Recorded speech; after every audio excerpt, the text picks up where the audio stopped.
While we can't get over how Jayden Daniels won the Johnny Unitas Award, the Davey O'Brien National Quarterback Award, and the Walter Camp Player of the Year Award, we now get to add Heisman Trophy winner to that list.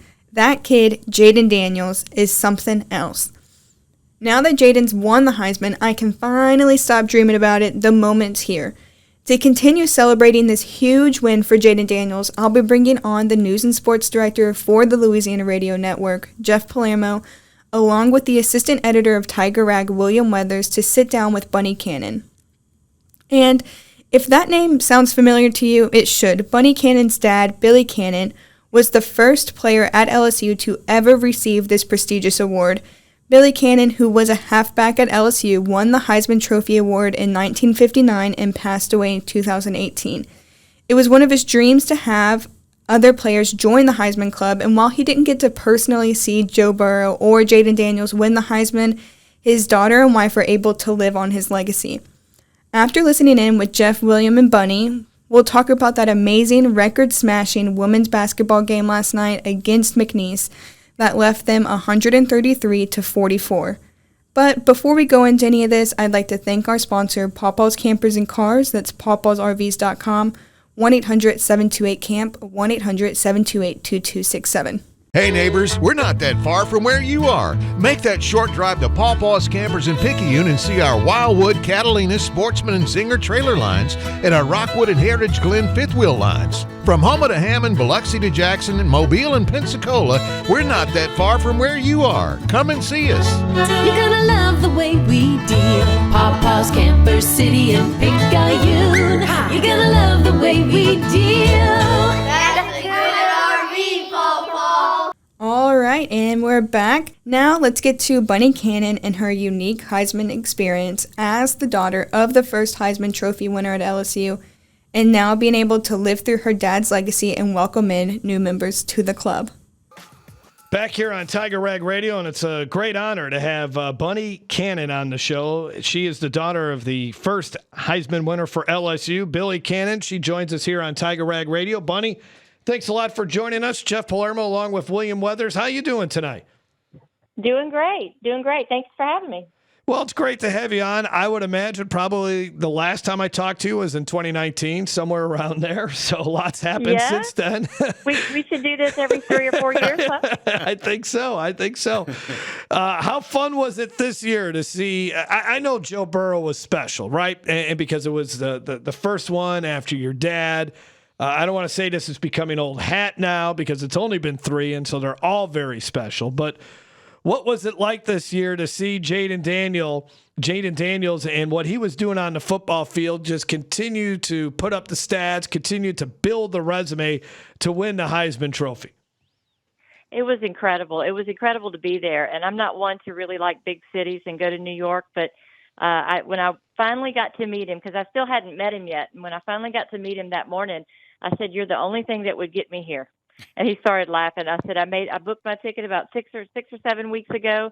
And I said, you were just an incredible athlete. Your stats are just off the charts. And I said, when you win tonight, I said, just take it all in because your whole life's going to change. And he just started laughing. So a few minutes later, he came back over to me. He goes, "You really think I'm a win?" I said, "Why do you think I'm here?" And he started laughing. So he's just a great kid. He's a great kid. He's a great athlete. And I think, he was unassuming. Yeah. And, it just goes to show you it is a trophy for the best athlete in the country. And you don't necessarily have to win the national championship to get it.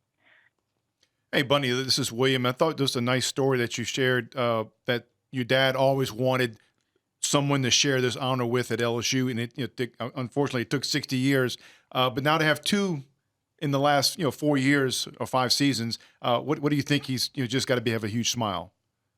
Oh, I think he's having a blast up there in heaven, hopefully in heaven. If he could pull some strings for LSU, I know he's been trying. He always said when somebody would say that the lone Heisman Trophy winner from LSU, he'd always raise that pointer finger and go yet, and he was just waiting for it. And unfortunately, he didn't live to see them, but I know he knows they're there. I just feel it. I could feel it in the room that day. I started actually crying before they announced his name. So he would be so thrilled. And what I really miss that I think would have happened is the conversations. My dad was such a great study of the game. He can tell you every play he ever played in and every play that was ever played that he didn't play in. And to hear he and Joe Burrow or he and Jayden Daniels speak about football and have conversations, that's what I would have liked to have heard. You know, look, I did one day, maybe. Yeah, I did a little research. I'm just, thinking back. Your dad could have easily been a 2-time winner of this award. I mean, his statistics in the 58 season actually were better than 59. But I know you're humble and you're accepting with one, but I could argue that he could have easily won it twice.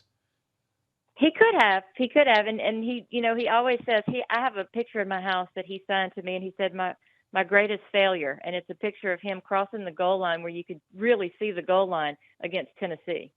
And I think that, he knew that he crossed that goal line, and that would have led to another championship. And I think at that point he could have won it. But one's enough. We're good with one. We don't want to be greedy. Yeah. Did you do the same thing where you wrote a letter to Joe Burrow and shared it with him? Did you able to kind of get that you mentioned meeting Jayden for the first time. Did you able to share kind of your personal kind of connection with him as well? I did in person. I wrote a letter, and I was trying to get to, so I called Coach Kelly's longtime assistant, Yael, and we tried to make our schedules work, because what I really wanted to do was bring my mom. She's 86. And I brought her to meet Joe Burrow, and I wanted to bring her to meet Jayden, but the schedules wouldn't permit. And so I was going to go to the Heisman, and then I'm still trying to figure out if he's going to be here. And I've got several people from athletics trying to figure out a time that would work for him. I told him I wanted to, and that I did have a letter for him. But we just haven't had the opportunity to do that yet. But it's still here. I have it, and we'll get it to him at some point. But his mom and dad were lovely and so gracious. Comes from a great family, very sweet and polite, and just, Joe Burrow and Jayden Daniels, they're just really good kids who are incredibly intelligent, and they work so hard. I mean, getting up at 5:00 in the morning, so wonder why they're doing as well as they are. But it was just a pleasure to meet them. Yes, they are. So I'll share the letter with them at some point. Oh, good. Well, that's great. When did you think, Bunnie, that this was going to happen, that he would win the Heisman? So I called Tim Henning at the Heisman Trust, I guess about 7 weeks ago. And I actually got a phone call from my friend Justin Vincent, who was the MVP for the 2003 National Championship team.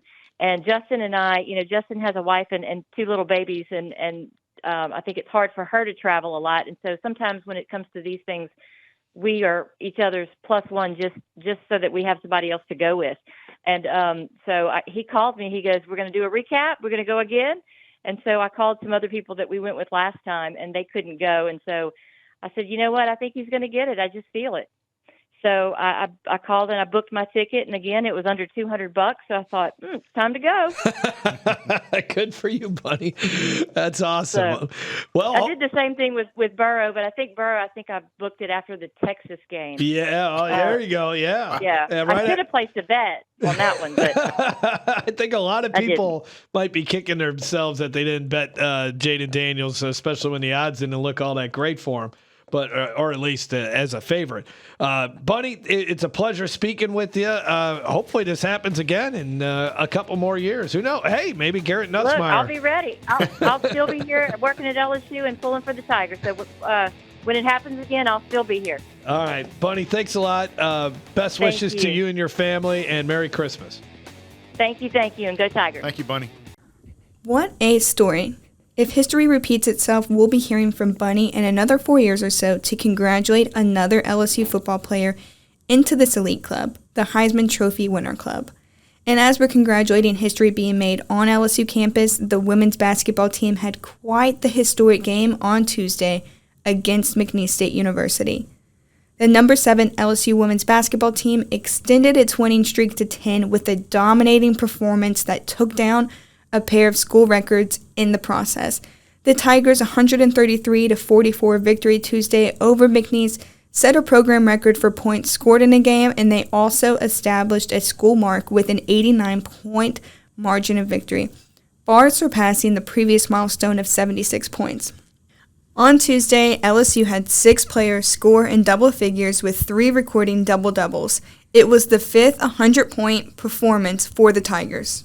Freshman Del Rosario scored 17 of her career-high 27 points and made 7 of 9 shots in the second half to go with 10 rebounds. Fellow freshman Michaela Williams, on 11 of 15 shooting, scored 11 of her 26 points in the second half. Junior Angel Reese scored 21 points, including 7 of 9 shooting at the free throw line and pulled down 11 rebounds. Junior Anissa Morrow had 18 points and 10 rebounds. Sophomore Flau'jae Johnson, 16 points. And freshman Angelica Velez had 10 of her points in the second half. It feels like I can go on and on and on about these Lady Tigers at this point. These ladies did amazing last night. In each game, it just seems they get better and better. LSU head coach Kim Mulkey's she knows what she's doing. She knows what she was doing when she brought in some of these key players to the mix. It'll be fun to see them play as the season goes on. People come from everywhere to Pawpaw's Campers and Cars. All at Pawpaw's Campers and Shit is Pawpaw's Campers and Cars of people. And we're going to let it go for I forgot. Take the whole family over to Picayune. We got something for you. All right. What else we going to say? PawpawsNicePrice.com. That's probably all we need to say. All right. That's it for today's episode. It's always a fun time when I get to come on in here and talk about the great things that's happening around LSU campus. I would like to thank Jeff Palermo and William Weathers for their sit-down with Bunnie Cannon. Thank you, Bunnie. I hope to hear from you again soon. Stay tuned for any other newsworthy topics for LSU. Just a reminder that the women's basketball team will be playing in the PMAC at 2 p.m. this Sunday to host Northwestern State. And the men's basketball will be tipping off tonight at 7 p.m. in the PMAC against the Alabama State Hornets. This is Camryn Connor, your host with Tiger Rag Audibles podcast. Thank you for listening in. Before I leave, I'd like to thank our sponsor, Pawpaw's Campers and Cars. That's pawpawsrvs.com, 1-800-728-CAMP, 1-800-728-2267.